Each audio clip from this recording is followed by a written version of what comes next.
Jadi pada masa Rasulullah SAW ini, Al-Quran itu belum berbentuk mushaf ya guys, belum berbentuk buku gitu, belum apa sih dibukukan gitu. Benda-benda yang ditemukan di sekitar tuh dijadiin media tulis gitu.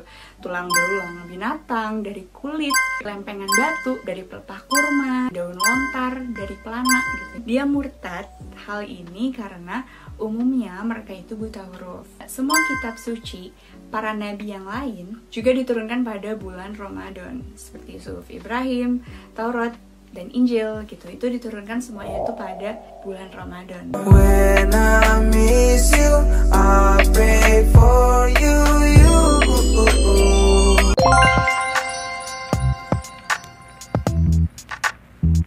Nah, untuk selanjutnya kita masuk ke masa Abu Bakar As-Siddiq.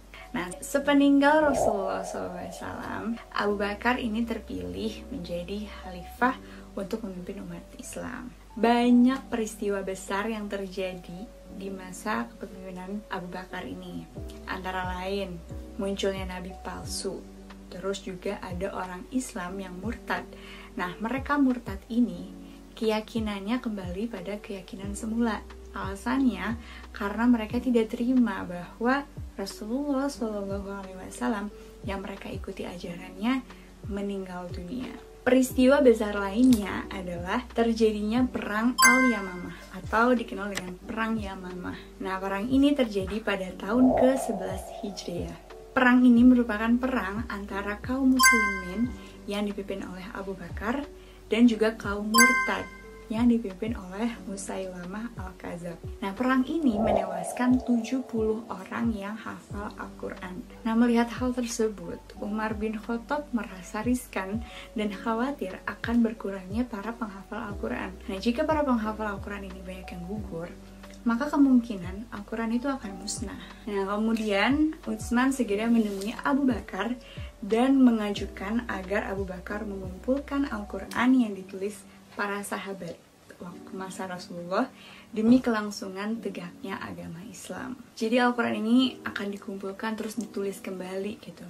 Nah, Abu Bakar tuh merasa takut untuk melakukan sesuatu yang belum pernah dilakukan oleh Rasulullah. Mulanya usulan Umar itu sempat ditolak dengan alasan hal itu tidak pernah dilakukan oleh Rasulullah semasa beliau hidup.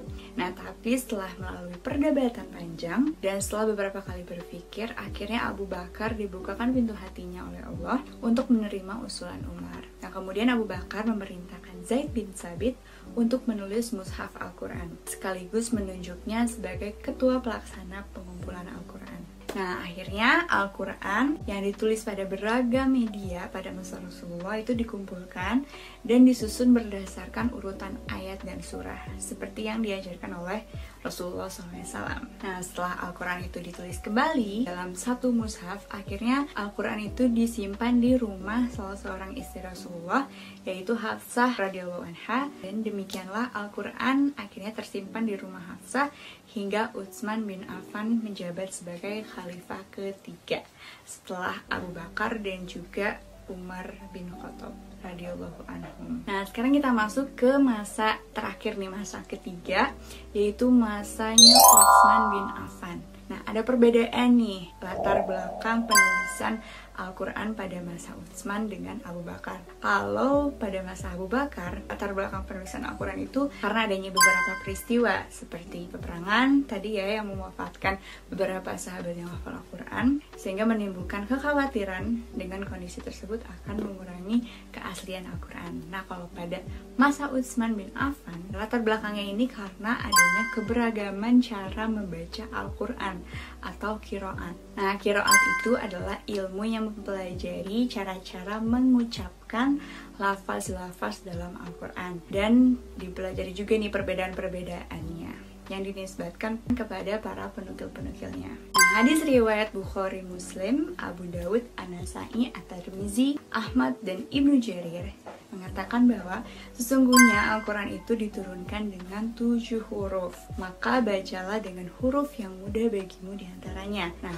ada manfaat berbedanya qiraat. Dalam jurnal Ahmad Suhaili disampaikan kalau yang pertama, tetap terjaganya kitab Allah dari perubahan dan penyimpangan. Yang kedua, meringankan dan memudahkan qiraah.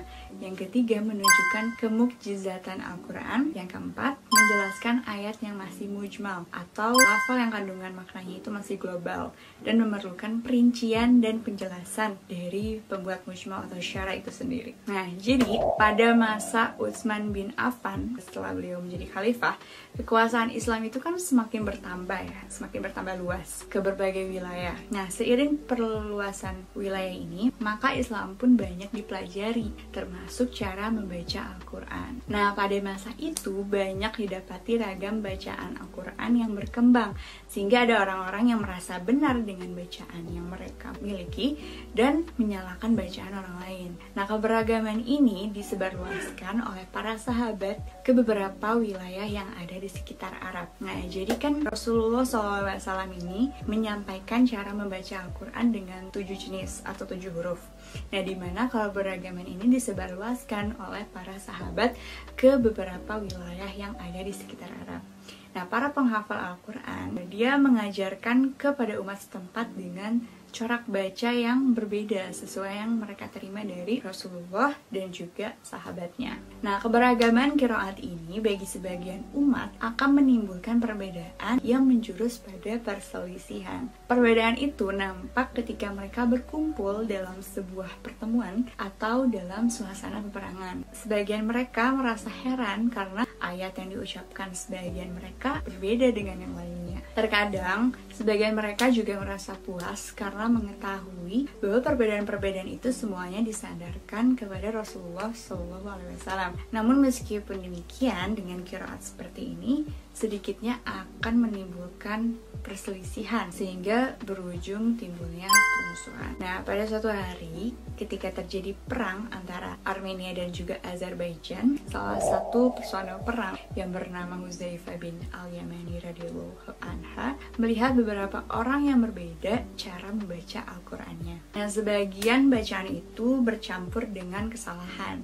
Masing-masing saling bersikukuh dan juga berpegang pada bacaannya. Salah satu di antara mereka menantang setiap orang yang menyalahi bacaannya dan juga mengkafirkannya. Melihat kenyataan seperti itu, Huzaifah akhirnya bergegas menemui Utsman dan menginformasikan kepadanya peristiwa tersebut. Nah, kemudian Utsman memberitahukan kepada Huzaifah bahwa perbedaan itu akan terjadi pada orang-orang yang mengajarkan qiraat kepada anak-anak mereka. Para sahabat sangat memprihatinkan keadaan itu karena dikhawatirkan perbedaan tersebut akan menimbulkan penyimpangan dan juga perubahan. Akhirnya Utsman dan para sahabat itu bersepakat untuk menulis ulang lembaran-lembaran yang pernah ditulis pada masa Khalifah Abu Bakar untuk menyamakan cara membaca Al-Quran dan menghindari perselisihan yang diakibatkan perbedaan cara membacanya.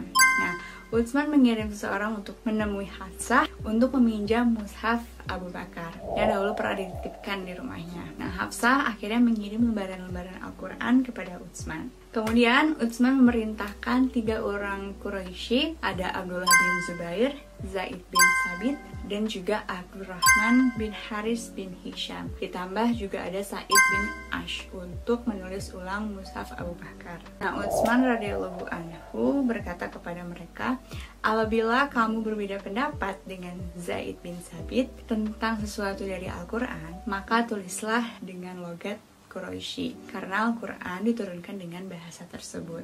Nah, akhirnya kemudian setelah mushaf itu selesai, diperbanyak dan juga dikirim ke daerah-daerah kekuasaan Islam. Nah, kemudian selanjutnya kita ke sejarah penulisan syakal dan titik dalam Al-Quran. Nah, jadi setelah Al-Quran ditulis ulang oleh Utsman dan juga diperbanyak, kemudian disebarluaskan ke beberapa wilayah. Nah, ketika itu mushaf-mushaf belum diberi syakal atau titik layaknya mushaf Al-Quran pada zaman sekarang. Jadi beberapa huruf yang bentuknya itu sama, kayak ba dan juga ta, itu kan bentuknya sama-sama gitu ya. Nah, itu kan dulu belum dikasih titik nih, jadi kayak belum bisa dibaca secara pasti gitu, apakah itu ba atau ta. Jadi huruf-huruf yang sama kayak gitu masih belum bisa dibaca secara pasti karena belum ada syakal atau titik. Syakal itu artinya tanda baca ya, tanda baca dalam Al-Quran. Jadi sekitar 40 tahun umat Islam itu membaca Al-Quran tanpa adanya syakal. Nah, berdasarkan beberapa referensi,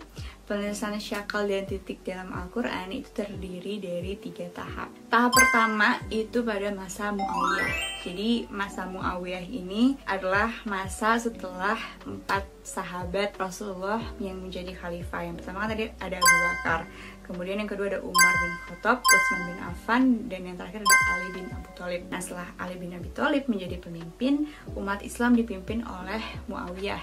Jadi kayak membuat suatu dinasti gitu ya, kayak dinasti Umayyah namanya, atau nama Islamnya Daulah Umayyah. Nah, pada masa Muawiyah ini, suatu hari Muawiyah bin Abi Sufyan menulis surat kepada seorang gubernur Basrah, namanya Ziyad bin Abi. Jadi isi surat itu mengatakan agar Ziyad mengutus anaknya yang bernama Ubaidillah untuk menemui Muawiyah.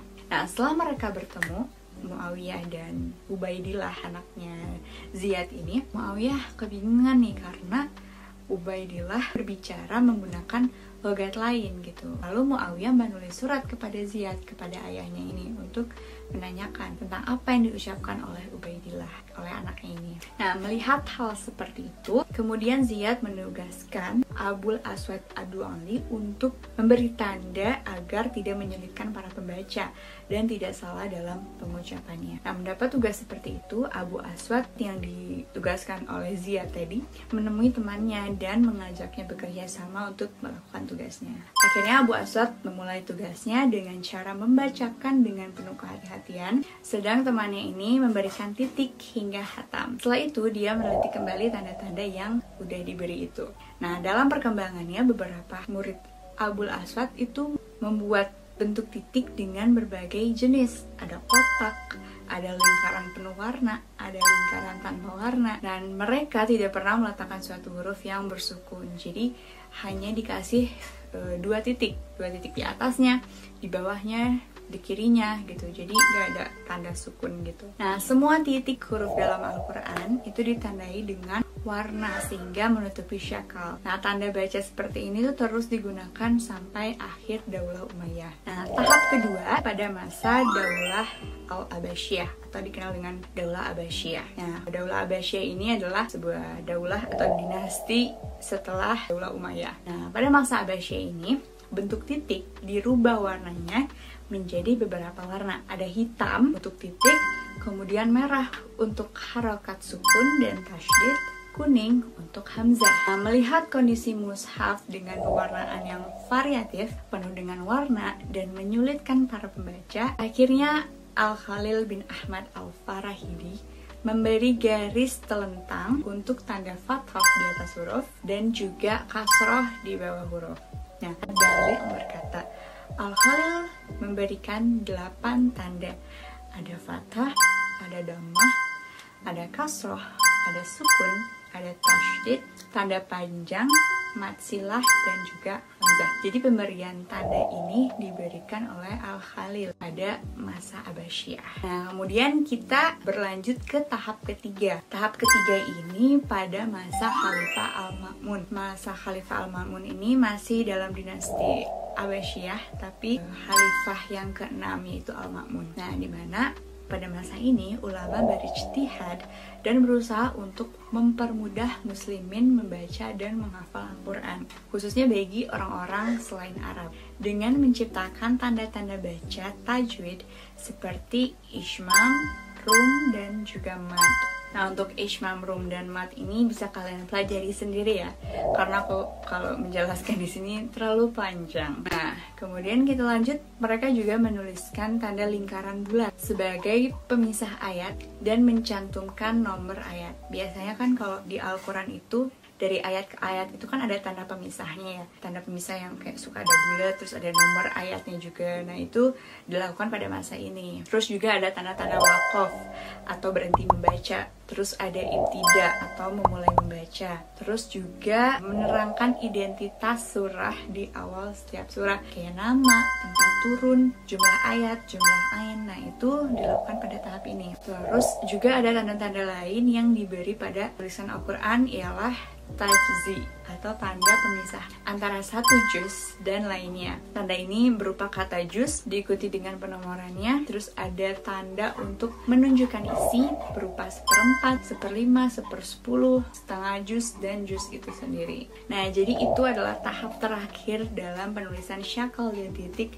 dalam Al-Quran. Nah, jadi Al-Quran yang ada sekarang itu terakhir perubahannya itu pada tahap ketiga tadi, pada masa Al-Ma'mun, Khalifah ke-6 dari Daulah Abbasiyah. Jadi adanya tanda syakal dan titik itu semakin mempermudah kita dalam mempelajari Al-Quran, khususnya kita yang bukan orang Arab, supaya lebih mudah paham dengan tulisan Arab ya. Karena kan kalau tidak ada tanda baca, kadang kita bingung ya, apalagi orang ya selain Arab gitu.